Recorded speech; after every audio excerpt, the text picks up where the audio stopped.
And greetings, Earthlings and resident aliens, whoever you are and wherever you may be hiding these days. This is Dr. David Robinson. It is time for another episode of Let's Be Treasonable. This week's panel, your cognitive dissidents, for the week. You try and be clever and then words get in the way. Coming to us from the left, as all of our hostile black woman, Shirlee Smith. Mother, activist, comedian. Hostile. Also from the left, comedian, actress, co-producer of the Headscarves and Do-Rags show at the Nerdist Theater, Raja Michael. Hi. Welcome back. And also from the left, TV writer, worked on Raising Hope, and crowded creator of some of your favorite political memes of the past year, Josh Greenberg. Hey. You get... was it 2 times you made a Huffington Post? Yes, that was very cool. Nice. Yeah. Slow news week, nothing really to talk about. No. So, how about the weather? No. Everything's so great right these days. Everything's just smooth sailing. Isn't it? Well, it isn't. And we got part of the blueprint this week because CPAC, the Conservative Political Action Conference, happened. And boy, oh boy, did it happen. Some interesting things that came out. I think the easiest thing to talk about, so let's just get this out of the way. Donald Trump spoke on Friday, and it was pretty much the same old lies. So he rambled a bit and made up other stuff. Rambled a bit, said that there were lines 6 blocks long outside the hotel. Photographic evidence proved that was not true. Interviews with volunteers working at the conference proved that was not true. And then he went on from there with the same old. But you know what? I think, and I have thought, Donald Trump and his lies are part of his appeal to certain people because they're liars also. Mm-hmm. And so that's a quality that they kind of admire. And they don't really look for the truth. And so Donald is not ridiculous or evil to them because it's a lifestyle. Absolutely. He knows his followers. He knows his fan. I shouldn't even call them constituents. His fan base. Yes. He knows them. Yeah, he does. I made money off the election. My friends couldn't believe it. I was taking bets. I said Donald Trump was going to the White House. And they, are you voting? No, I'm not voting for him, but he's going. And they didn't believe it. And so if they were small bets, just $25 a person. But what went wrong is I'm old and I'm absent-minded. So I didn't remember who all had placed votes with me. And I only collected from 3 people, but there were a lot of them out there. Hey, $75. Hey, yeah. Not a bad take. But, no, Donald knows what Donald's doing. Mm-hmm. Right. I mean, he's a businessman, right? He's Exactly. used to offering people a product. Exactly. And those followers of his admire the fact that he can tell these lies. Mm-hmm. And then they get reported, and then people are in a flurry about them. And I think his followers are kind of practicing and going, good idea, yeah. Oh, absolutely. Yeah. No, I think they feel like he's strong because of it. Yeah. Yes. Well, but the thing is, what would make him strong is if he were getting away with it. But he's not. It's but is he not, like it's funny just now when you said he's a businessman. My brain instantly went, he's a what? He's a what? He's a businessman, and he sells clarinets. Because if you've ever seen The Music Man or the monorail episode of The Simpsons, he's a flim-flam man. He's a con man, straight up. And, for me, I try and see things through the eyes of the other side to try and understand the psychology of what is making them believe what they're believing. And it leads me to wonder, how long is this going to go on? How long can he keep the plate spinning before people realize we're not getting anything he promised? Well, when you spoke about the when he claimed that there was a line 6 blocks deep, he didn't just say that. He said you won't see that reported in the mainstream Exactly. media. Exactly. And the reason you won't see it reported is because it's not true. That also sort of plays into his sort of his base, that his weird supporters can say, yeah, mainstream media isn't reporting that. Well, I want to point out about the mainstream media. They are tricky. And I can recall way back when I was sort of like a kid. Well, okay, I was 30, but that's a kid if you're relative. 80. If you're 80, you were a kid at 30. But I did an internship at ABC Channel 7 here. And I can remember sitting at the news meeting, and it was some piece on Jesse Jackson that they were going to run. And the conversation was, what graphic will we put up? Do we want Jesse to look like he's really doing something, or we want him to look like he's a buffoon? And so the mainstream media is not all innocent. Oh, not at all. No, So, never. therefore, those on the other end of life have never really trusted the media. And now you get somebody who can have a platform and he's trashing them. It sells. Oh, it definitely sells. We all feel But misrepresented. I would disagree. And this could be my own like childhood naivete, but I growing up in the 70s, and Walter Cronkite was referred to as the most trusted man in America, and it wasn't just marketing. I think he was.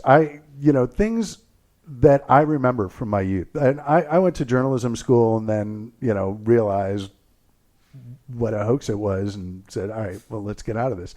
But I think it was Cronkite when Reagan was shot, and he was getting conflicting reports coming across the desk, and he's live on TV, and he had what in media would definitely be referred to as a minor freakout.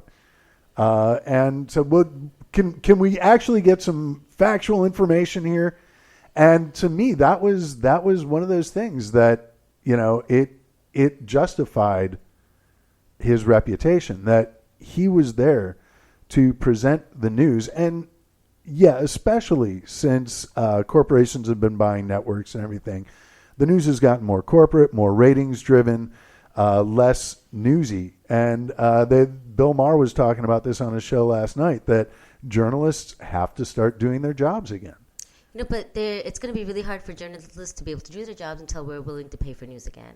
That's so if true. we want that, we do have to reach into our pockets and start. I just decided to start. I am figuring out my budget, but I was like, I'm going to have to start supporting at least one news source that I appreciate, that I trust, because how are they, with everything coming in the internet for free, it's easy to say journalists have to do their jobs, but we're artists here. We know how hard it is to do a job you don't get paid for. So I can't. Yeah, we have to be willing to reach in our pockets. But can I go back to something you said earlier? Yeah, you sure. said, how far does it have to go if they're not getting what they want? That's the thing. It depends on what people want, right? So do Trump's followers necessarily want a stable America, or do they want their egos? And I think he is giving them what they want. If he's complaining about the media, I mean, like, as a person of color, I don't feel positively towards even liberal media. You know what I mean? So I get that people don't like it, the media, but he's exploiting that. Like he said, he's exploiting people's bad experiences. These Muslim bans and these walls, and all. I think that and I'll say this, I'll preface it that I work on the internet, so I hear people's real opinions about things. Yeah. And his followers, what they really want more than anything else is the ability to say bigoted things in public, and he's giving them that. So I think that a lot of his, not everyone, I think a lot of his supporters already showed regret. Caitlyn Jenner recently did, but a lot of them, that's what they want, and I think they'll watch this country burn in return for that. I think a lot of it, the core of it maybe, and this sort of ties into what you're saying, is like a thread of anti-intellectualism that's like for too long, many of these supporters have felt that these smart folks have been telling them what's right and what's wrong, and that now it's their time. Now it's time for them to as you said, be able to say all these, horrible things that without any fear of reprisal, Right. But can a country effectively be ruled by a group of people whose motto seems to be "You think you're better than me"? It can't be effectively ruled, but do they want? Because the question is how far does it have to go? I don't know if they want it to be effectively ruled. I think they like the chaos. I think that there are so many people who have been of the American dream. And I said to someone just last week, and people bristle, like, why would you say that? Look, if I was a white lady, had a daughter, I'm living out, and I've got a daughter who has a 4.0 in high school, and I can't get her into college. But some black kid in urban America with a 2.0, there's a program recruiting, and that kid is in. How would I feel? I would feel just like those people who came to the polls and voted for Trump. Oh, understandable, but I don't think it's a justifiable viewpoint because if you don't like what's happening, and I guess this was an attempt to do this by voting, maybe, but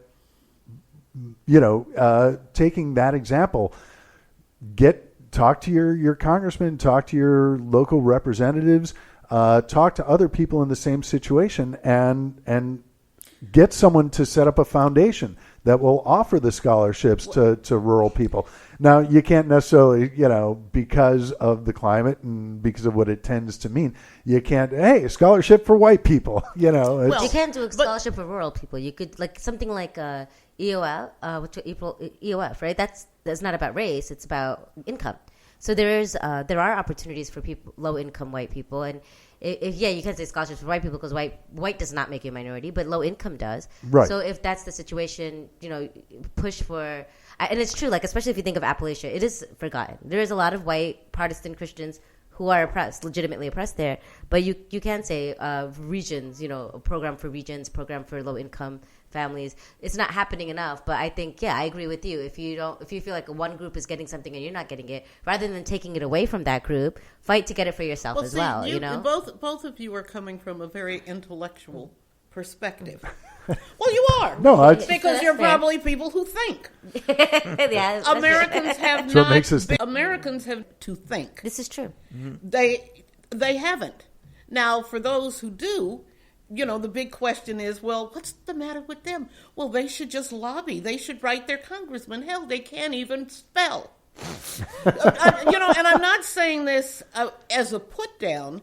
I'm saying this because people with a little thought power in the direction of thinking wrongfully that other people think. I am a UCLA graduate. I live in Pasadena, and they have the UCLA alum Rose Bowl. I don't know, but something for Pasadena alums. For the second debate, they had a little gathering of 45 people, the first 45, to watch the debate, and there were a couple of professors there from the political science department. Finally, I said to one of the professors who was sitting at the table where I was, I didn't realize I was coming to a Hillary rally.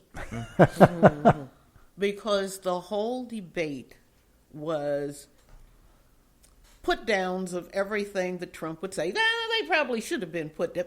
But there was no kind of broad, let's look at what's going on. It was, in fact, a Hillary rally attended by a bunch of PhDers. So when Hillary calls Trump's followers the deplorables, she had a slip of the lip. But that's pretty much what intellectuals saw of them. And now they have risen, and nobody knows what to do. But the thing is, they have risen, and it seems like every step of the way they are proving Hillary Clinton right. That they're deplorable. That they are deplorable. Well, no. And certainly not all of them. There are people What who would define deplorable?